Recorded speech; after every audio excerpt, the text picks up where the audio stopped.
Hello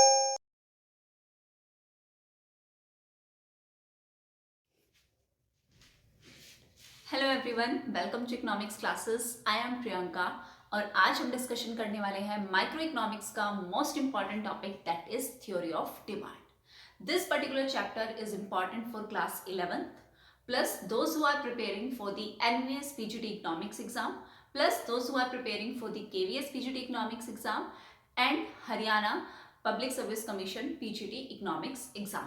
ठीक है। सो इस चैप्टर में हम डिस्कस करने वाले हैं थ्योरी ऑफ डिमांड के बारे में, जो बहुत इंपॉर्टेंट टॉपिक है और बहुत सारे क्वेश्चंस यहाँ से बनते हैं। In this chapter what we are going to discuss, we are going to discuss the concept of demand. Demand का क्या मतलब है, किस चीज को आप कहोगे कि हाँ ये डिमांड है। Then we will discuss the demand schedule. Demand schedule को हम डिस्कस करेंगे, जिसमें हम इंडिविजुअल डिमांड शेड्यूल के बारे में डिस्कस करेंगे, प्लस हम डिस्कस करेंगे मार्केट डिमांड शेड्यूल का क्या मतलब है। Then we will discuss demand curve और उसका स्लोप कैसा होता है, शेप कैसी होती है डिमांड कर्व की।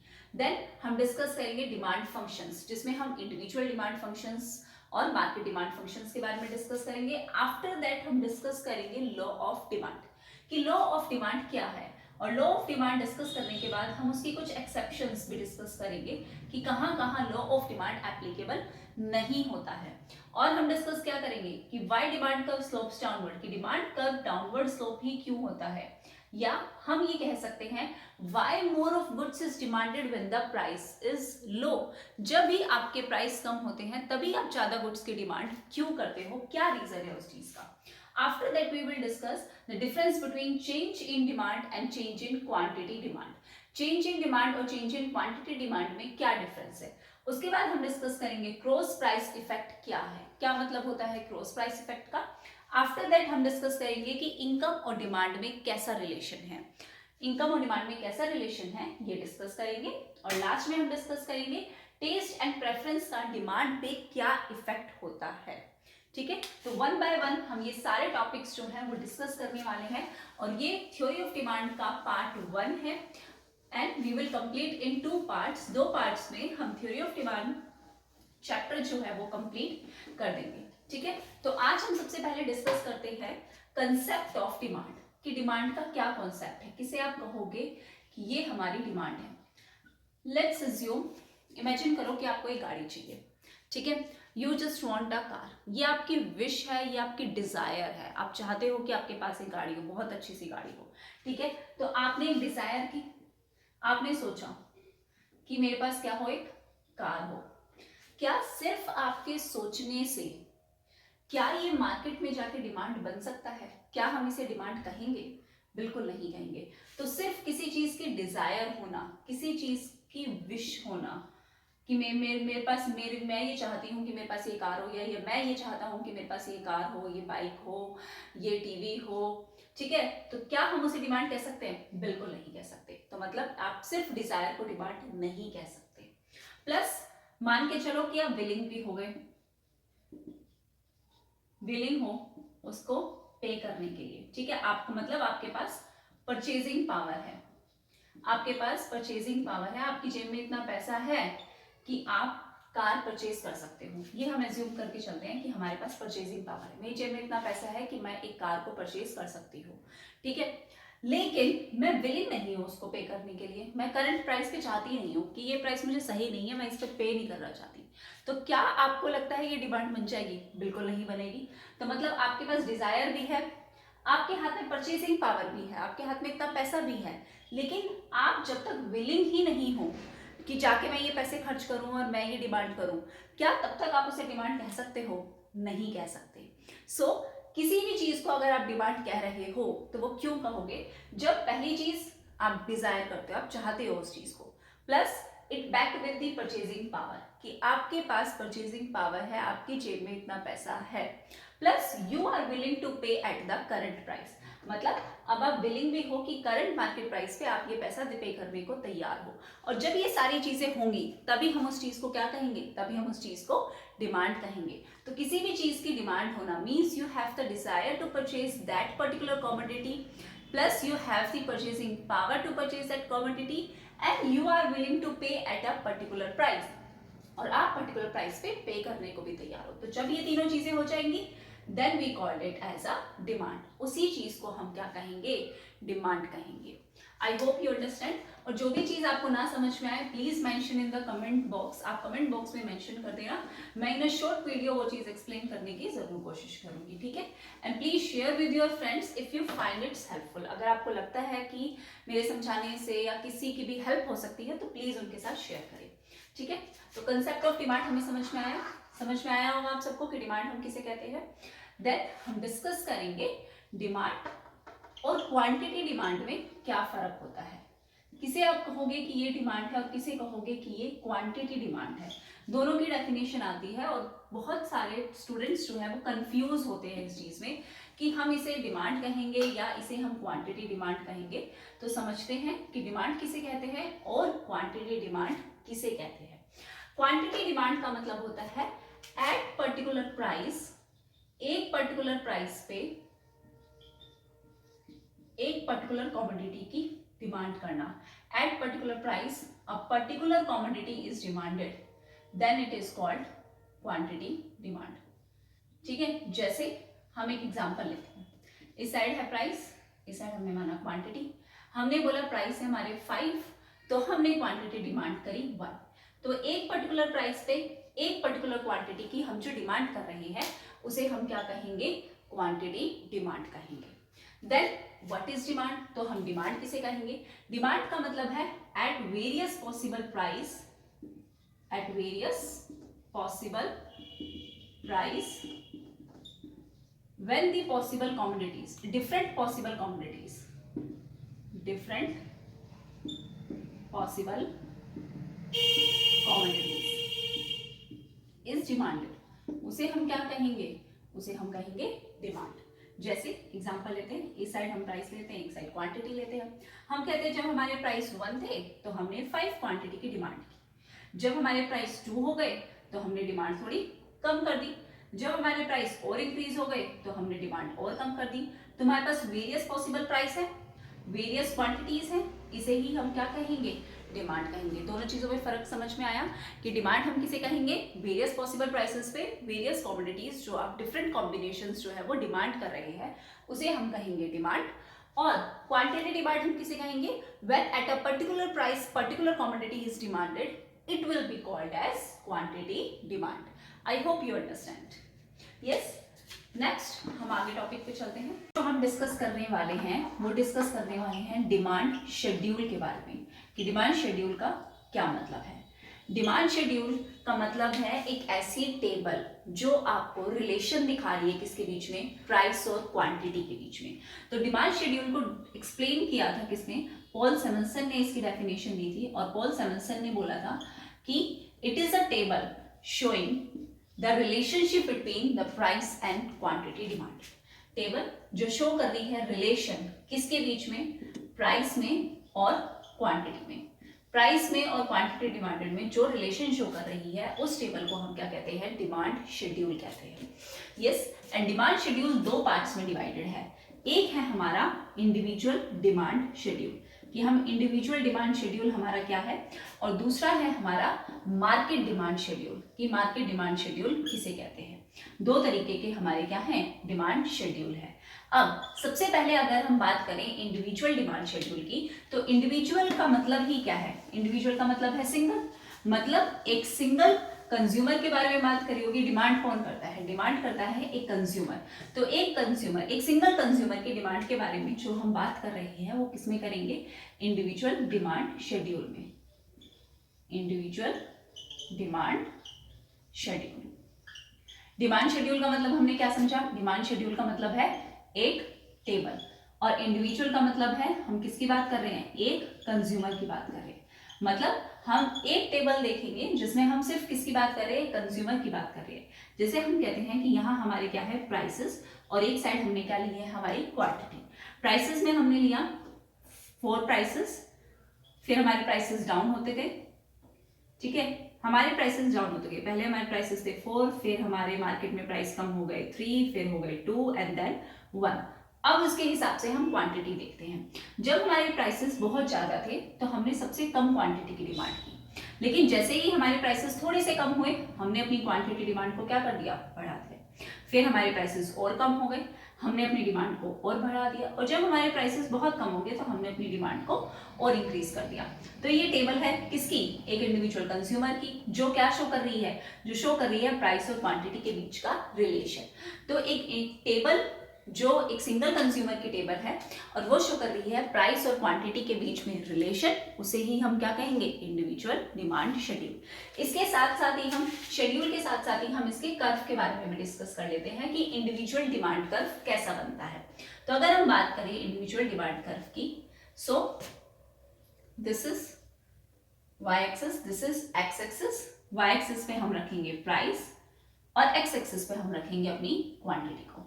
हमने प्राइस डिसाइड किए 1 2 3 4 और यहीं हमने क्वांटिटी देखी 1 2 3 4।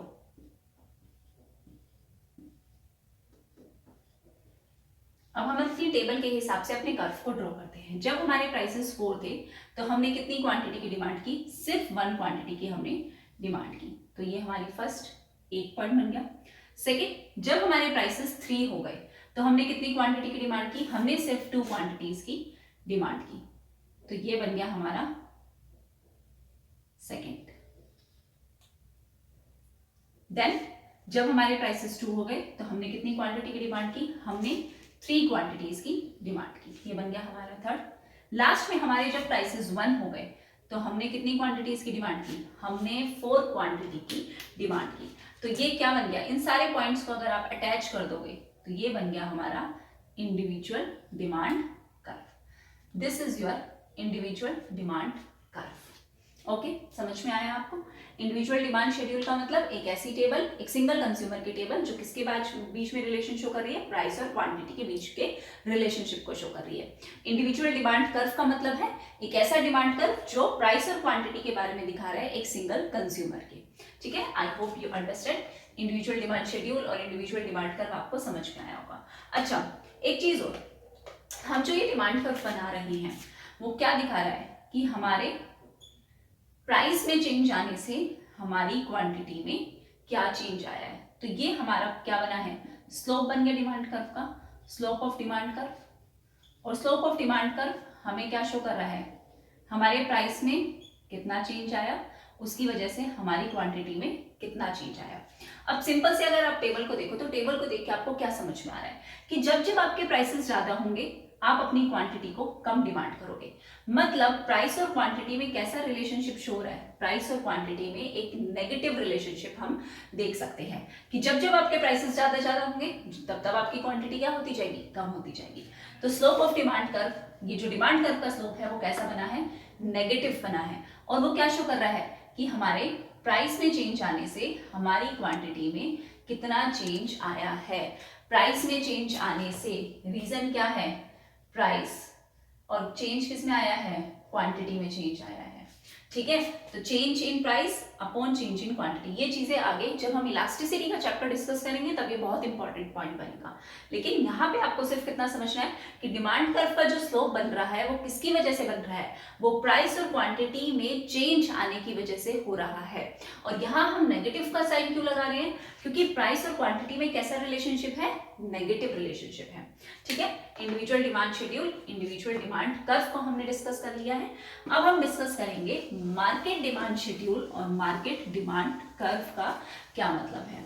अब मार्केट का मतलब क्या है, जब तक हमने इंडिविजुअल की बात की मतलब हमने एक सिंगल कंज्यूमर की बात की, अब हम बात कर रहे हैं किसकी, मार्केट की। मार्केट डिमांड शेड्यूल, शेड्यूल का मतलब तो अब तक आपको समझ में आ ही गया होगा, शेड्यूल का मतलब है टेबल।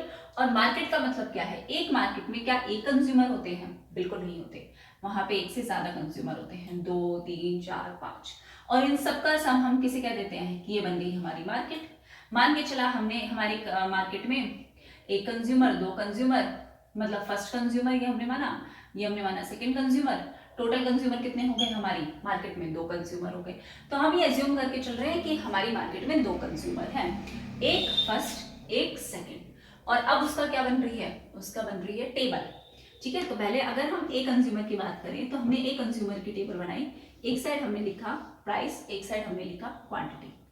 वही जब प्राइसेस 4 थे हमने क्वांटिटी डिमांड कम की, जब सॉरी सॉरी सॉरी सॉरी जब प्राइसेस हमारे ज्यादा थे, हाँ जब हमारे प्राइसेस ज्यादा होंगे तो हम क्वांटिटी डिमांड कम करेंगे, ठीक है। और जब प्राइसेस हमारे बिल्कुल कम हो जाएंगे हम अपनी क्वांटिटी को बढ़ा देंगे। या हम इस टेबल को ऐसे भी बना सकते हैं, कम से लेके बना लो चाहे, कोई फर्क नहीं पड़ेगा उस चीज से। एक साइड हमने प्राइस ली, एक साइड हमने क्वांटिटी ली। जब हमारे प्राइसेस कम थे तब हमने ज़्यादा क्वांटिटी की डिमांड की, जब हमारे प्राइसेस बढ़ते जाएंगे तो हम अपनी क्वांटिटी डिमांड को क्या कर देंगे, कम कर देंगे। ये हमने ए की बनाई, फिर हम मान लो बी की बना रहे हैं। बी में हमने एक साइड लिया प्राइस, एक साइड लिया हमने क्वांटिटी। मान के चलो जब प्राइसेस 1 थे तो बी कंज्यूमर था, उसने 5 क्वांटिटी की डिमांड कर दी।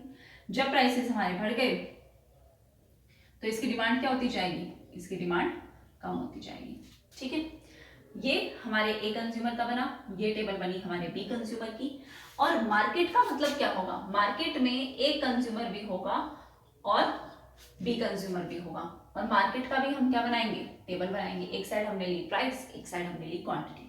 प्राइस तो हमारे मार्केट में वही है 1, 2, 3 और 4, लेकिन 1 प्राइस पे मार्केट में कितनी डिमांड हुई, टोटल 4 करी ए कंज्यूमर ने, 5 करी बी कंज्यूमर ने। टोटल कितनी मार्केट में डिमांड गई, 5 + 4 9 डिमांड हो गई, ठीक है। जब प्राइसेस हमारे 2 थे तो ए कंज्यूमर ने कितनी डिमांड की, 3, दूसरे कंज्यूमर ने कितनी डिमांड की, 4 और 3 7 डिमांड हो गई मार्केट में। नेक्स्ट, जब हमारे प्राइसेस 3 हो गए तो ए कंज्यूमर ने 2 यूनिट की डिमांड की, बी कंज्यूमर ने 3 यूनिट की डिमांड की। टोटल डिमांड कितनी हो गई, 5। ये मैं इसलिए समझा रही हूँ ताकि बिल्कुल बेस आपका जो है वो क्लियर होके चले।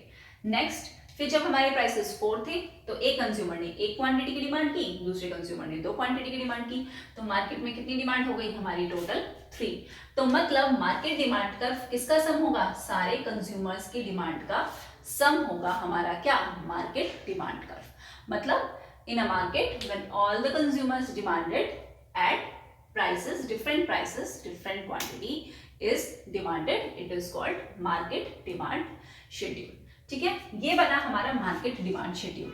तो हम इसके साथ साथ और क्या बना सकते हैं, मार्केट डिमांड कर्व भी हम बना सकते हैं। हम इसका भी डायग्राम बना सकते हैं। जैसे हमने इंडिविजुअल का बनाया ऐसे हम सारे इंडिविजुअल का लेके किसका सम कर देंगे, मार्केट का सम कर देंगे। हमने ए का डिमांड कर्व बनाया, वैसे ही बी का डिमांड कर्व बनाएंगे और टोटल किसका बन जाएगा, मार्केट का डिमांड कर्व बन जाएगा। हमने यहाँ लिए प्राइसेस वाई एक्सिस पे और एक्स एक्सिस पे हम क्या लेंगे, हमारी क्वांटिटी लेंगे, ठीक है। जब भी आप एग्जाम में अगर बना रहे हो तो पहले एक कंज्यूमर का डिमांड कर्व बनाओगे, फिर बी कंज्यूमर का डिमांड कर्व बनाओगे और फिर बनाओगे आप मार्केट डिमांड कर्व, ठीक है। 1, 2 सॉरी 3, 4 यहाँ पे हम सारे लेंगे 1, 2, 3, 4, 5, 6, 7, 8, 9 हमने ऐसे ले लिया। 9 तक है वो, यहाँ पे हमने लिए 1, 2, 3 और 4। जब प्राइस हमारे 1 थे तो हमने कितनी डिमांड की, 9 क्वांटिटी की। जब प्राइसेस हमारे 2 हो गए तो हमने कितने की डिमांड की, 7 की। जब प्राइसेस हमारे 3 हो गए तो हमने कितनी डिमांड की, 5 की। जब प्राइसेस हमारे 4 हो गए तो हमारी डिमांड कितनी हो गई, 3। तो ये क्या बन गया, ये बन गया हमारा मार्केट डिमांड कर्व, जो किसका सम है, कंज्यूमर ए का और कंज्यूमर बी का। यहाँ पे भी आप क्या देखोगे कि प्राइस में चेंज आ रहा है, उसकी वजह से किस में चेंज आ रहा है, क्वांटिटी में चेंज आ रहा है। तो इसका स्लोप भी कैसा बनेगा, नेगेटिव। चाहे इंडिविजुअल कंज्यूमर का हो चाहे मार्केट का हो, बनेगा स्लोप हमेशा कैसा, डिमांड कर्व का ऑलवेज स्लोप क्या रहेगा, नेगेटिव रहेगा। ऑल तो हम आगे इसके एक्सेप्शंस पे डिस्कस करेंगे, जिसमें हम ये कहेंगे कि डिमांड कर्व का स्लोप पॉजिटिव होगा, तो वो हम आगे समझेंगे कि ऐसा क्यों होगा। लेकिन हमारा डिमांड कर्व हमेशा क्या बनता है, नेगेटिव स्लोप ही बनता है। नॉर्मली जनरली नेगेटिव स्लोप ही बनता है, but exceptions are always there as you know. So ये हमने डिस्कस किए क्या, individual demand schedule and market demand schedule.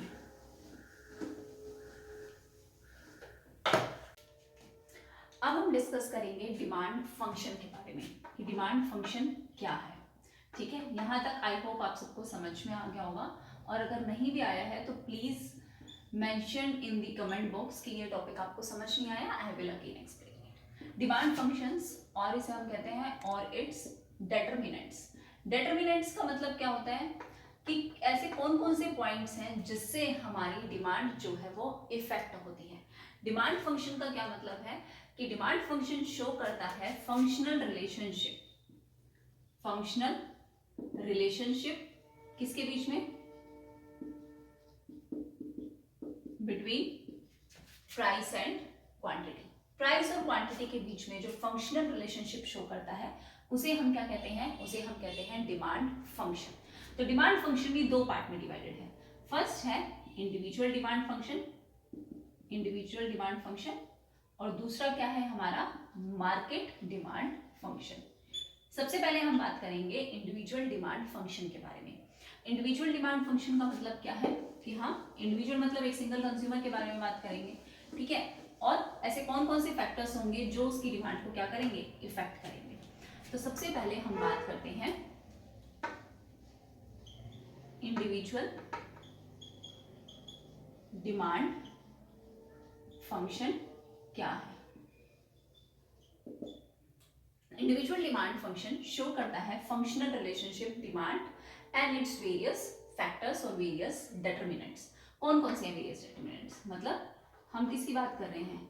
Demand किसका फंक्शन है? डिमांड फंक्शन है उसके वेरियस डेटरमिनेंट्स का। पहले लिखती हूँ मैं, फिर आपको समझाती हूँ।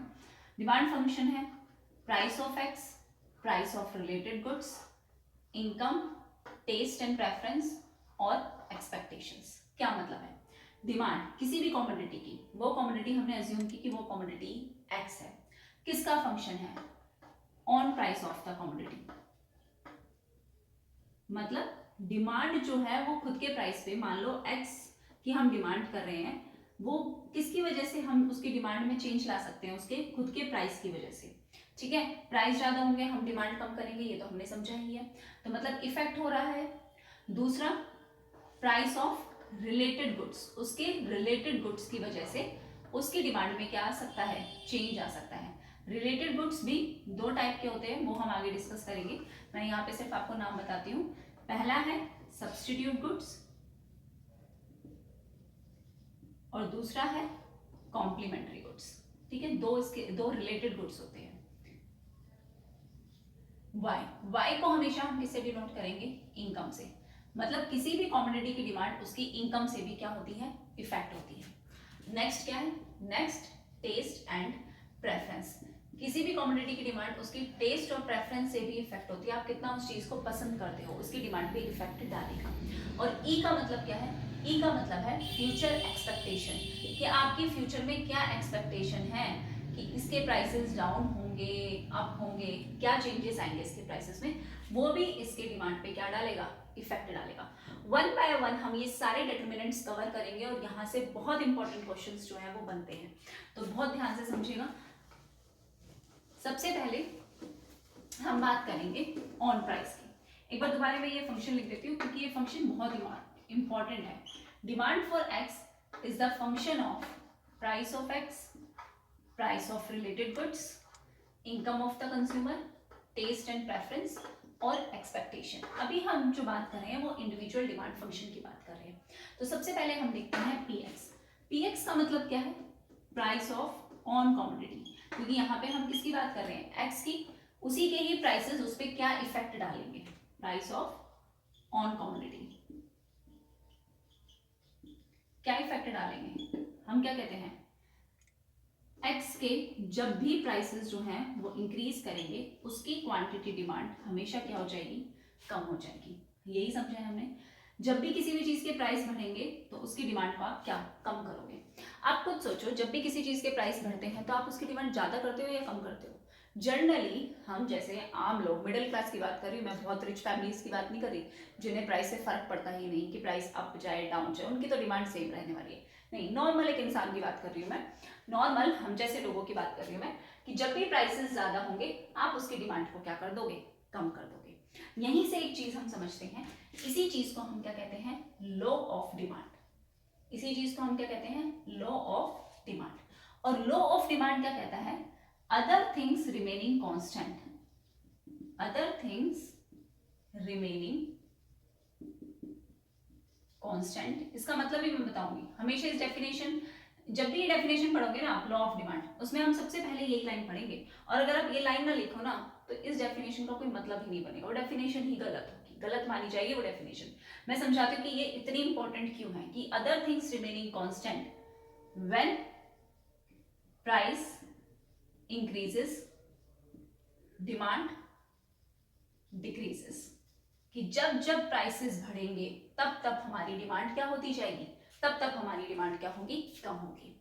अब इस लाइन का मतलब समझते हैं, अदर थिंग्स रिमेनिंग कांस्टेंट का क्या मतलब है। मतलब हमने ये सारे फंक्शंस, जो ये सारे फंक्शंस की हैं, इसके अलावा जब जब प्राइस बढ़ेंगे तब तक डिमांड कम होगी, मतलब इसको तो आप छोड़ दो, इसके अलावा जितने भी अदर डिटर्मिनेंट्स हैं उन्हें हम क्या समझेंगे, उन्हें हम कांस्टेंट समझेंगे। कांस्टेंट का मतलब है नो चेंज, कोई चेंज नहीं आ रहा, मतलब उसके रिलेटेड गुड्स में भी कोई चेंज नहीं आ रहा, मतलब एक कंज्यूमर की इनकम में भी कोई चेंज नहीं आ रहा, मतलब एक कंज्यूमर के टेस्ट और प्रेफरेंस में भी कोई चेंज नहीं आ रहा, मतलब उसकी एक्सपेक्टेशन में भी कोई चेंज नहीं आ रहा। ऐसा क्यों किया? मान के चलो कि अगर हम इसे कांस्टेंट नहीं मानते, हम कहते हैं ये चेंज होते रहते हैं, किसी की टेस्ट, किसी की प्रेफरेंस, किसी की एक्सपेक्टेशन, किसी की इनकम, रिलेटेड गुड्स के प्राइस चेंज होते रहते हैं, बदलते रहते हैं, अगर हम कांस्टेंट ना माने तो सोच के चलो, मान लो प्राइस बढ़े और मान लो सेम टाइम पे आपकी इनकम भी बढ़ गई, तो क्या आप क्वांटिटी डिमांड कम करोगे? चांसेस है कि आप डिमांड को बढ़ा दो। तो क्या लॉ ऑफ डिमांड एप्लीकेबल हुआ? क्या लॉ ऑफ डिमांड, हम जो कहना चाह रहे हैं कि लॉ ऑफ डिमांड में हमेशा प्राइस बढ़ेंगे तो डिमांड कम होगी, क्या ये एप्लीकेबल हुआ? सोचो थोड़ा, नहीं होगा ये एप्लीकेबल। दूसरी चीज, टेस्ट के बारे में अगर हम बात करें, मान लो कि प्राइस उसके बढ़ गए लेकिन आपको बहुत टेस्टी लगती है वो चीज़, भाई पिज़्ज़ा खाना है तो मुझे खाना ही है, मुझे पिज़्ज़ा चाहिए, मेरे टेस्ट डेवलप हो चुका है उसके लिए, तो प्राइस के बढ़ने से आपको टेस्ट आपका है, आप फेवर करते हो उस प्रोडक्ट का, तो आप डिमांड को क्या करोगे, बढ़ाओगे, कम नहीं करोगे। ठीक है, सो ये सारे फैक्टर्स हैं, इसलिए हम इन सबको कांस्टेंट मान के चलते हैं कि इनमें कोई चेंज नहीं आ रहा। अगर इनमें चेंज आ गया, लॉ ऑफ डिमांड वहीं के वहीं क्या हो जाएगा, फेल हो जाएगा, क्योंकि लॉ ऑफ डिमांड हमेशा ये कहता है कि प्राइस के बढ़ने से हमेशा डिमांड क्या होगी, कम होगी। तो लॉ ऑफ डिमांड अगर हम इसको कांस्टेंट ना माने, अगर हम इसमें बोलें कि इसमें चेंज आता रहे भाई, तो हमारा लॉ ऑफ डिमांड फेल कर जाएगा। इसलिए हम कहते हैं कि अदर थिंग्स रिमेनिंग कांस्टेंट, इन सबको अगर मैं कांस्टेंट मान के चलूं, तभी जब भी प्राइस बढ़ेंगे मेरी डिमांड क्या होगी, कम होगी। समझ में आया क्यों, कैसे? ठीक है, तो प्राइस ऑफ एक्स में हमेशा हम क्या देखते हैं, नेगेटिव रिलेशन होता है प्राइस और क्वांटिटी के बीच में, और यहीं से ही बनता है हमारा लॉ ऑफ डिमांड, जो कहता है other things remaining constant when price increases demand decreases, और वाइस वर्सा। और अपोजिट भी हो सकता है कि जब प्राइस घटे तो हमारी डिमांड बढ़ भी सकती है। ठीक है, दोनों सिचुएशन हमारी यहाँ पे हो सकती है। तो लॉ ऑफ डिमांड हमारा बन गया यहाँ से। नेक्स्ट पढ़ते हैं आप। नेक्स्ट हमने क्या बोला, प्राइस ऑफ रिलेटेड गुड्स। अभी मैंने आपको बताया कि प्राइस ऑफ रिलेटेड गुड्स में हम दो गुड्स की बात करते हैं, एक होते हैं हमारे सब्स्टिट्यूट, दूसरे होते हैं हमारे कॉम्प्लीमेंट्री। इसकी बात करें पीएक्स की, सॉरी पीआर। पीआर क्यों बोला, क्योंकि हम इसे कह रहे हैं price of related goods, related goods के प्राइस। रिलेटेड गुड्स हमने दो माने, एक हमने माना सॉरी सब्स्टिट्यूट गुड्स, एक हमने क्या माना, एक हमने माना कॉम्प्लीमेंट्री गुड्स। बहुत ध्यान से समझना, यहाँ से 1 मार्क्स के क्वेश्चन भी बहुत बनते हैं, और 11th क्लास के लिए तो ऑब्वियसली ये इंपॉर्टेंट है, प्लस जितने भी कॉम्पिटिटिव एग्जाम की तैयारी कर रहे हैं, इन दोनों पॉइंट से 110% क्वेश्चन बनता ही बनता है। ठीक है, अब सबसे पहले बात करते हैं सब्स्टिट्यूट गुड्स की। सब्स्टिट्यूट का मतलब क्या होता है, जैसे जो टीचिंग फील्ड से हैं वो इस बात को समझेंगे। सब्स्टिट्यूट का मतलब होता है एक दूसरे की जगह, कोई भी टीचर एब्सेंट होता है तो दूसरा उसकी जगह जाता है, सब्स्टिट्यूट है ना उसका, तो मतलब। और सब्स्टिट्यूट गुड्स का मतलब है those goods which are used in place of each other, which are used in place of each other. और जो स्टूडेंट्स है वो भी समझ गए होंगे उस चीज को, कि जब भी आपकी क्लास का कोई टीचर एब्सेंट होगा तो उसकी जगह कोई दूसरा टीचर आएगा। एक दूसरे की जगह यूज हो रहे हैं. So which are used in place of each other, those goods which are used in place of each other are called substitute goods. जैसे बहुत ही फेमस एग्जांपल है, हर एक इकोनॉमिक स्टूडेंट को पता होगा, टी एंड कॉफी. भाई टी पसंद नहीं है, कॉफी पी लो, कॉफी पसंद नहीं है, टी पी लो. टी के प्राइस बढ़ गए तो कॉफी की डिमांड कर लो, कॉफी के प्राइस बढ़ गए तो टी की डिमांड कर लो. एक दूसरे की जगह हम यूज कर सकते हैं. एक और एग्जांपल है बॉल पेन जेल पेन का. बॉल पेन और जेल पेन भी तो एक दूसरे की जगह यूज कर सकते हैं, बॉल पॉइंट पेन और जेल पेन. तो मतलब those goods which are used in place of each other are called substitute goods. जो एक दूसरे की जगह यूज हो जाए वही गुड्स हमारे क्या कहलाएंगे, वही गुड्स हमारे सब्सटीट्यूट गुड्स कहलाएंगे. Next is complementary goods. Complementary का मतलब क्या होता है? कॉम्प्लीमेंट्री का मतलब होता है those goods which are used together. जो भाई एक साथ ही यूज हो सकते हैं, वो अलग अलग यूज ही नहीं हो सकते. जैसे famous example car and petrol. Car और पेट्रोल. अब ये मत कह देना कि कार तो डीजल से भी चलती है और सीएनजी कार सीएनजी से भी चलती है तो हम वो ले लेंगे. हम एग्जांपल बोल रहे हैं कि कार और पेट्रोल क्या है. कार पेट्रोल के बिना अधूरी है भाई. कार है तो भाई उसमें पेट्रोल भी चाहिए चलाने के लिए. सो कार और पेट्रोल एक साथ चलते हैं. अब एक पेन का एग्जांपल ले लो. एक पेन की बॉडी है, उसमें इंक नहीं है, किसी काम की है नहीं है. तो जो भी गुड्स एक साथ यूज होंगे वही गुड्स क्या कहलाए जाएंगे, वही गुड्स हमारे होंगे कॉम्प्लीमेंट्री गुड्स. ठीक है. अब इसको समझते हैं वन बाय वन. इंपॉर्टेंट है ये, मैं पहले बोल रही हूँ, ये हर इकोनॉमिक स्टूडेंट के लिए इंपॉर्टेंट है. और सबसे पहले अगर हम बात करें किसकी, सबसे पहले हम बात करते हैं सब्स्टिट्यूट गुड्स की. एक साइड हमने बोला टी है, एक साइड मैंने बोल दिया कॉफी है. अब मान के चलो टी के प्राइसेस जो हैं वो इंक्रीज हो गए मार्केट में. सब्स्टिट्यूट का मतलब है एक दूसरे की जगह पे यूज हो गए. तो टी महंगी मिलने लग गई. बाजार में गए, बोला कि टी दे दो भाई. उन्होंने बोला रेट बढ़ गए, देख लो, चलो कॉफी दे दो. तो हमने कॉफी की डिमांड को क्या कर दिया, कॉफी की डिमांड को बढ़ा दिया. तो इन दोनों में कैसा रिलेशन शो हो रहा है? प्राइस के बढ़ने से रिलेटेड गुड्स के डिमांड क्या हो गई, इंक्रीज हो गई. तो कैसा रिलेशन है? पॉजिटिव रिलेशन है. प्राइस के बढ़ने से रिलेटेड गुड्स के साथ कैसा रिलेशन है? पॉजिटिव. इसके साथ तो नेगेटिव ही है, इसके प्राइस बढ़ेंगे तो इसकी डिमांड तो आप कम ही कर रहे हो. इसके खुद के साथ तो इसका नेगेटिव रिलेशन ही है, लेकिन उसके रिलेटेड गुड्स के साथ कैसा रिलेशन होगा? उसका पॉजिटिव रिलेशन होगा. अब मान लो कि टी के प्राइस कम हो गए तो आप टी की डिमांड को ज्यादा करोगे, लेकिन कॉफी की डिमांड तो कम करोगे ना भाई. कॉफी की डिमांड क्यों करोगे जब चाय आपको सस्ती मिल रही है, तो आसानी से मिल रही है. तो प्राइस के कम होने से हमने अपनी डिमांड को बढ़ा दिया, लेकिन रिलेटेड गुड्स के साथ इसका कैसा रिलेशन है? पॉजिटिव रिलेशन है. प्राइस के कम होने से आपने रिलेटेड गुड्स की डिमांड को क्या कर दिया? कम कर दिया. तो हमेशा सब्स्टिट्यूट गुड्स में कैसा रिलेशन होता है? सब्स्टिट्यूट गुड्स में हमेशा पॉजिटिव रिलेशन होता है. ठीक है. तो अगर डिफरेंस आ जाए तो कैसे बनाओगे? सबसे पहले मीनिंग बना देना कि सब्स्टिट्यूट गुड्स का क्या मतलब है. दूसरा बना देना कि सब्स्टिट्यूट गुड्स में कैसा रिलेशन होता है? पॉजिटिव रिलेशन होता है. जब भी आप टी के प्राइसेस बढ़ाओगे तो कॉफी की डिमांड बढ़ जाएगी. ठीक है. तीसरा एग्जांपल का बना देना. बन गए तीन नंबर से ज्यादा इसका डिफरेंस आता भी नहीं है. ठीक है. नेक्स्ट बात करते हैं हम कॉम्प्लीमेंट्री गुड्स की. ठीक है. कॉम्प्लीमेंट्री गुड्स क्या होते हैं? कॉम्प्लीमेंट्री गुड्स का क्या मतलब बताया था? कॉम्प्लीमेंट्री गुड्स का मतलब वो गुड्स जो हमेशा एक साथ यूज होंगे, साथ साथ हम चलते हैं. ठीक है. हम साथ साथ हैं, याद रखना, हम साथ साथ हैं, हम हमेशा साथ साथ ही चलेंगे. ठीक है. सो हमने एग्जांपल लिया कार का, हमने एग्जांपल लिया पेट्रोल का. मान लो पेट्रोल के प्राइसेस जो है वो बढ़ गए. पेट्रोल के प्राइस बढ़ गए तो कार की डिमांड कैसे करोगे? बिना पेट्रोल की कार चलेगी नहीं. तो कार की डिमांड क्या हो गई? हमारी कम हो गई. प्राइस के बढ़ने से डिमांड क्या हो गई? कम हो गई. कॉम्प्लीमेंट्री गुड्स में कैसा रिलेशन है? कॉम्प्लीमेंट्री गुड्स में नेगेटिव रिलेशन है. सब्स्टिट्यूट गुड्स में कैसा रिलेशन था? सब्स्टिट्यूट गुड्स में पॉजिटिव रिलेशन था. कार के प्राइसेस, पेट्रोल के प्राइसेस आपके कम हो गए. पेट्रोल के प्राइस कम होते ही भाई मैं जाके कार खरीद लाई, डिमांड जो है वो इंक्रीज हो गई. प्राइस के कम होने से डिमांड जो है वो बढ़ गई है. कैसा रिलेशन है? नेगेटिव रिलेशन है. सो कॉम्प्लीमेंट्री गुड्स में हमेशा कैसा रिलेशन होता है? नेगेटिव रिलेशन होता है. डिफरेंस आ जाए तो कैसे लिखेंगे, क्या बताया था, सब्स्टिट्यूट कॉम्प्लीमेंट्री में डिफरेंस आ जाए, पहला डिफरेंस बना दो मीनिंग का, सब्स्टिट्यूट गुड्स जो भाई एक दूसरे की जगह यूज हो जाए, those who are used in place of each other are called substitute goods. Substitute goods have positive relation. When price of tea increases, the demand for coffee increases. T के price बढ़ते ही coffee की demand, मैं तो coffee पीने start कर दूंगी भाई. फिर एग्जांपल दे देना, थर्ड डिफरेंस.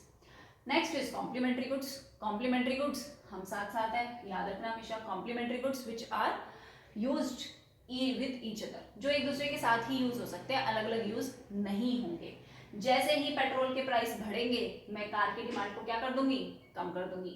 जैसे ही पेट्रोल के प्राइसेस कम होंगे मैं कार खरीदने चली जाऊंगी, कार की डिमांड क्या हो जाएगी, ज्यादा हो जाएगी. कॉम्प्लीमेंट्री गुड्स में कैसा रिलेशन है भाई, नेगेटिव रिलेशन है. आई होप आप लोगों को याद भी हो गया होगा. ठीक है, ना याद हो तो भाई दोबारा सुन लेना, और फिर भी ना हो तो इलाज करवा लेना भाई तुम लोग जाके, और क्या कर सकते हैं. फिर तो कोई दिक्कत है पूछ लेना, कुछ ना कुछ तो दिक्कत चल रही होगी. सॉरी. नेक्स्ट हम करते हैं इनकम. वाई को हम हमेशा किससे डिनोट करेंगे, वाई को हम डिनोट करते हैं इनकम से. याद रखना वाई को इनकम से ही डिनोट करेंगे, वाई को कभी भी आई से डिनोट नहीं करते हैं. जो अभी अभी इकोनॉमिक्स पढ़ रहे हैं, जो 11th क्लास में आए हैं, वाई को कभी आई से डिनोट नहीं करोगे, क्योंकि आई से हम इकोनॉमिक्स में इन्वेस्टमेंट को डिनोट करते हैं. ठीक है, आई से इन्वेस्टमेंट को डिनोट करते हैं, वाई से इनकम को डिनोट करते हैं, याद रखना. अभी से बता रही हूँ, आगे काम करता हूँ.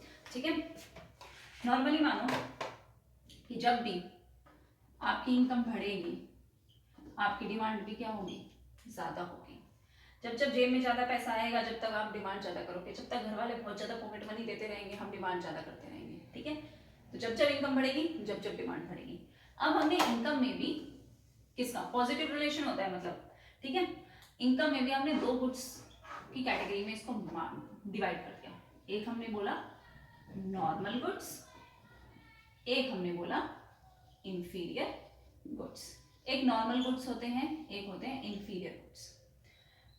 नॉर्मल गुड्स का मतलब क्या है, जब जब आपकी इनकम इंक्रीज होगी तब तब आपके नॉर्मल गुड्स की डिमांड भी क्या होगी, इंक्रीज होगी. कैसा रिलेशन है नॉर्मल गुड्स में इनकम के साथ, पॉजिटिव रिलेशन है. इनकम इफेक्ट कैसा है इसका, पॉजिटिव है. वो सब नॉर्मल गुड्स की कैटेगरी में आ जाएंगे. लेकिन इंफीरियर गुड्स हमेशा वो गुड्स होते हैं कि जब आपकी इनकम बढ़ेगी आप इसकी डिमांड को क्या कर दोगे, कम कर दोगे. ठीक है, जब जब इनकम बढ़ेगी तब तक आप उसकी डिमांड को क्या कर दोगे, कम कर दोगे. तो इंफीरियर गुड्स में कैसा है, नेगेटिव. इनकम इफेक्ट क्या है, नेगेटिव है. नॉर्मल गुड्स नॉर्मली खरीद रहे हो, जब जब इनकम बढ़ेगी उसकी डिमांड को बढ़ा दोगे. नॉर्मल गुड्स हमारी बेसिक नेसेसिटी नहीं हो सकते. ठीक है, लेकिन इंफीरियर गुड्स हमारी बेसिक नेसेसिटी हो सकते हैं. ठीक है, इंफीरियर गुड्स हमारी बेसिक नेसेसिटी हो सकते हैं. मतलब जब आपकी इनकम ज्यादा होगी वो सारे गुड्स इंफीरियर गुड्स की कैटेगरी में आ जाते हैं. कि जब भी आपको लगे कि इनकम के बढ़ने से आप उसकी डिमांड को ज्यादा नहीं कर रहे हो, ठीक है, वो सब किस में कैटेगरी में आ जाएंगे, वो सब इंफीरियर गुड्स की कैटेगरी में आ जाएंगे. कोर्स ग्रेन्स वगैरह वो सब इंफीरियर गुड्स की कैटेगरी में है. नॉर्मल गुड्स वही जो नॉर्मली हम यूज कर रहे हैं, जब जब इनकम बढ़ेगी हम उसकी डिमांड को क्या कर देंगे, बढ़ा देंगे. तो नॉर्मल गुड्स के केस में इनकम इफेक्ट क्या रहता है, पॉजिटिव. इंफीरियर गुड्स के केस में इनकम इफेक्ट क्या रहता है, negative. I hope you understand. ठीक है, नेक्स्ट हम चलते हैं टी. टी का मतलब है taste, taste and preference. T का मतलब है टेस्ट एंड प्रेफरेंस. सीधी सी बात है, किसी भी चीज में अगर आप किसी भी चीज में फेवर में कर रहे हो उसको, ठीक है, आपके फेवर में है वो, आप उसके टेस्ट के फेवर में हो, आप उस गुड्स को प्रेफर कर रहे हो, आपको पसंद है, तो जब जब आप उसके फेवर में जाओगे तब तक उसकी डिमांड क्या होगी, इंक्रीज होगी. और जब तक आप उससे दूर होते जाओगे भाई कि हमें पसंद नहीं है, तब तक उसकी डिमांड क्या रहेगी, तब तक उसकी डिमांड क्या होगी, कम होगी. तो मतलब जब आप कोई भी कमोडिटी आपके टेस्ट और प्रेफरेंस में है, पसंद है, आपको प्रेफर करते हो, तब तक उसकी डिमांड क्या होगी, इंक्रीज होगी. जब जब आपको पसंद नहीं है फिर उसकी डिमांड क्या हो जाएगी, डिक्रीज हो जाएगी. फेवर में है तो डिमांड बढ़ाओगे, फेवर में नहीं है तो डिमांड को क्या करोगे, कम करोगे. नेक्स्ट इंडिविजुअल डिमांड फंक्शन में आता है हमारी ई. ई का मतलब है फ्यूचर एक्सपेक्टेशन. ई का मतलब क्या है, फ्यूचर एक्सपेक्टेशन। फ्यूचर में मान लो आप ये एक्सपेक्ट कर रहे हो कि इन फ्यूचर ना प्राइसेस जो हैं हमारे वो कम होने वाले हैं, तो क्या आज डिमांड करोगे ज्यादा? नहीं। करंट डिमांड क्या हो जाएगी? करंट डिमांड हमारी फॉल हो जाएगी। डिमांड क्या हो जाएगी? फॉल हो जाएगी। जब जब तुम्हें ये लगेगा ना कि फ्यूचर में प्राइस कम होने वाले हैं, जैसे मान लो कि पेट्रोल का बहुत अच्छा एग्जांपल आता है कि मान लो कि आज रात 12 बजे से पेट्रोल के दाम गिरने वाले हैं, तो पेट्रोल के प्राइसेस फॉल होने वाले हैं। आज नहीं करोगे, सोचोगे यार कल ही भरवा लेता हूँ, कल तो फायर फॉल होने ही वाले, मतलब आज की डिमांड क्या हो गई? कम हो गई। जब फ्यूचर में आपको लगे, फ्यूचर एक्सपेक्टेशन है कि फ्यूचर में प्राइसेस फॉल होने वाले हैं, आप करंट डिमांड को क्या कर दोगे? कम कर दोगे, फ्यूचर में जाकर डिमांड करोगे। आज की डिमांड आपने क्या कर दी? कम कर दी। मान लो आपको ये अंदाजा है कि फ्यूचर में प्राइसेस क्या होने वाले हैं? इंक्रीज होने वाले हैं। आज रात 12 बजे से पेट्रोल के दाम 10 रुपए बढ़ने वाले हैं, पेट्रोल इंक्रीज राइज होने वाला है, तो आप करंट डिमांड को क्या कर दोगे? बढ़ा दोगे। सोचोगे चलो 2-5 रुपए आज बच रहे हैं तो बचा लेते हैं, करंट डिमांड क्या हो जाएगी? इंक्रीज हो जाएगी। तो फ्यूचर एक्सपेक्टेशन से भी आपकी डिमांड पे क्या होता है? इफेक्ट होता है। तो ये सारे डिमांड के फंक्शंस हैं, उसके डिटर्मिनेंट्स हैं, मतलब जो एक कमोडिटी की डिमांड पे इफेक्ट डाले वो सारे उसके डिटर्मिनेंट्स हैं। PX on price of the commodity, PR related goods के price, Y income, T taste and preference, और ई का मतलब है फ्यूचर एक्सपेक्टेशन। ठीक है, आई होप यू अंडरस्टैंड। और ये हमारा था individual demand function. Individual demand function.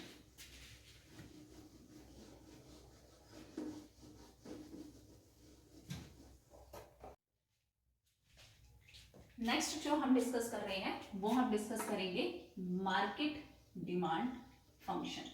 Market demand function का मतलब क्या है कि हम पूरी मार्केट की बात कर रहे हैं। अब तक हमने जो बात की थी वो किसके बारे में बात की थी? इंडिविजुअल के बारे में। तो डिमांड फंक्शन हमारा वही बनेगा, demand of x is a function of, सबसे पहले हमने क्या बोला था? प्राइस ऑफ एक्स, फिर हमने बोला था प्राइस ऑफ रिलेटेड गुड्स, फिर हमने बोला था इनकम, फिर हमने बोला था टेस्ट, फिर हमने समझी थी एक्सपेक्टेशन।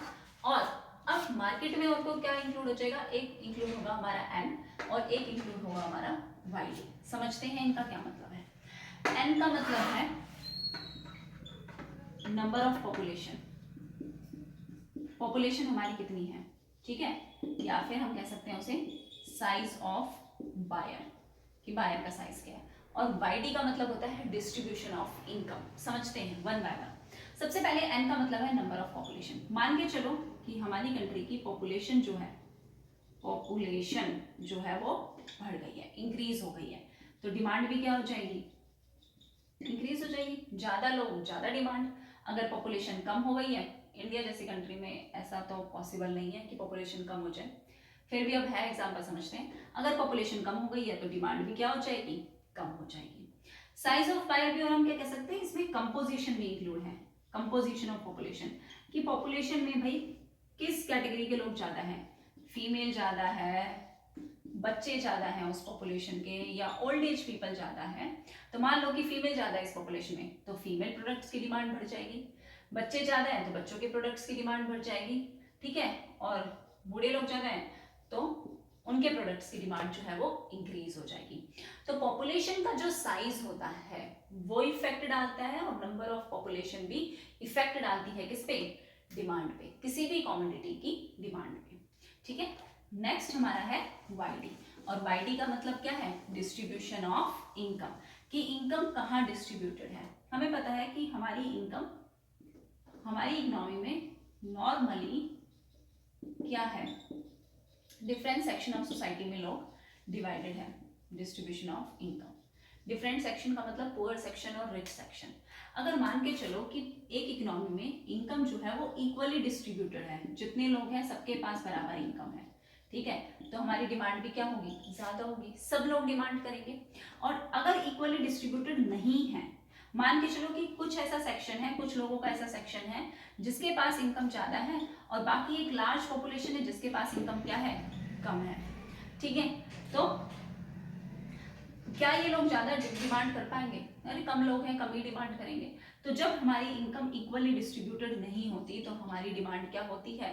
कम होती है। और जब हमारी सब लोगों में बराबर इनकम डिस्ट्रीब्यूट है तो हमारी डिमांड क्या होगी, ज्यादा होगी। एक और एग्जांपल है, जब रिचर सेक्शन ऑफ सोसाइटी के पास ज्यादा इनकम है, रिचर सेक्शन ऑफ सोसाइटी के पास इनकम का पोर्शन ज्यादा है, तो डिमांड हमारी क्या होगी, कम होगी। ऐसा क्यों? क्योंकि रिच सेक्शन ऑफ सोसाइटी बहुत कम है, बहुत कम अमीर लोग हैं हमारे देश में, सब अमीर नहीं है। पॉपुलेशन किसकी ज्यादा है, पॉपुलेशन पुअर पॉपुलेशन बहुत ज्यादा है, गरीब लोग बहुत ज्यादा है। तो अगर रिचर सेक्शन ऑफ सोसाइटी के पास ज्यादा पैसा है तो भी डिमांड क्या होगी, कम होगी। अगर पुअर सेक्शन ऑफ सोसाइटी के पास ज्यादा पैसा आ जाएगा तो पुअर सेक्शन वो रहेंगे नहीं। लेकिन बोला गया है कि अगर रिचर सेक्शन ऑफ सोसाइटी के पास पैसा ज्यादा है, उनके पास है जेब में पैसा, तो वो डिमांड इतनी नहीं कर पाएंगे क्योंकि ये लोग ही बहुत कम है, तो डिमांड भी क्या होगी, कम होगी। तो ये था हमारा मार्केट डिमांड फंक्शन। क्या क्या डिस्कस किया आज हमने कंसेप्ट ऑफ डिमांड समझा, जिसमें हमने समझा कि हम डिमांड किसे कह सकते हैं। ठीक है, किस पॉइंट को, किस डेफिनेशन को आप डिमांड कहोगे, आपकी डिजायर, आपकी परचेजिंग पावर, आपकी विलिंगनेस टू स्पेंड, अगर ये तीनों चीजें हैं तभी वो चीज क्या कहलाई जाएगी, डिमांड कहलाई जाएगी। उसके बाद हमने डिफरेंस समझा डिमांड और क्वांटिटी डिमांड में क्या डिफरेंस है। उसके बाद हमने क्या समझा था कि इंडिविजुअल डिमांड फंक्शन क्या होता है, और डिमांड फंक्शन के साथ साथ हमने डिमांड कर्व भी बनाया था। फिर हमने समझा था मार्केट डिमांड फंक्शन क्या होता है, और मार्केट डिमांड फंक्शन के साथ हमने मार्केट डिमांड कर्व भी बनाया। उसके बाद हमने समझे डिमांड शेड्यूल्स। ठीक है, हमने फंक्शन समझे, इंडिविजुअल डिमांड फंक्शन और मार्केट डिमांड फंक्शन, और ये टॉपिक आज ये थ्योरी ऑफ डिमांड का फर्स्ट पार्ट जो है वो कंप्लीट होता है।